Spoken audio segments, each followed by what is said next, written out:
Hello everyone, my name is Renaya Carroll and my case study project is on the effect of the rising sea levels on coastal communities in North Carolina.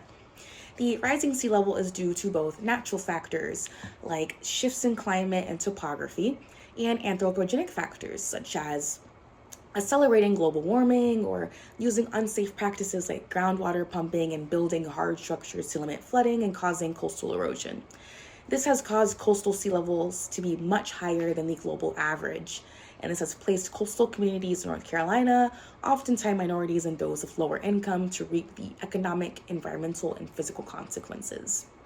The ocean is a public good, available for anyone to enjoy and utilize. In a perfect world, it would be both equal and sustainable use, as to leave it unscathed for future generations. Unfortunately, we don't live in a perfect world, and many communities on the North Carolina coastline that have lower economic standing bear the brunt of these sea level rising hazards, such as flooding and property destruction, due to, quite frankly, environmentally selfish practices of homeowners with higher income and developers in those same or adjacent areas. They use preventative measures such as jetties, sandbags, and hard structures to sustain their pristine beaches. This causes the environmental hazards to change course and go to places that can't afford to do these same measures. A resident of Dare County, a wealthy community, is quoted as saying, "It is not scary to me because I'm not going to be around. I don't care.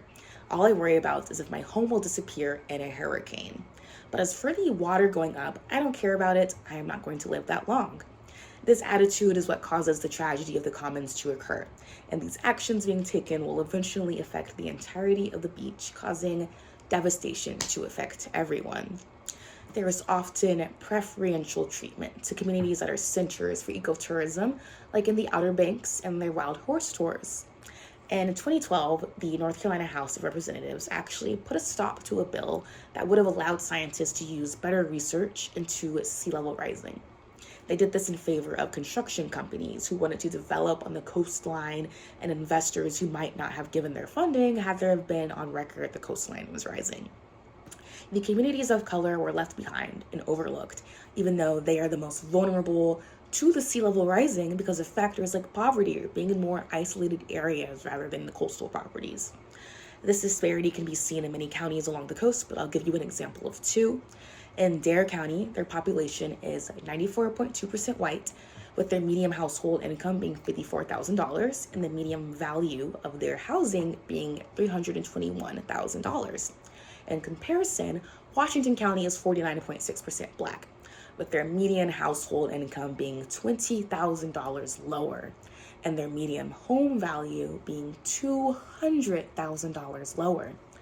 56% of the homes in Dare County are people in seasonal homes who are not permanent residents, while in contrast, the people in Washington County have permanent residents who have been there for generations upon generations and have seen the changes to their land being made.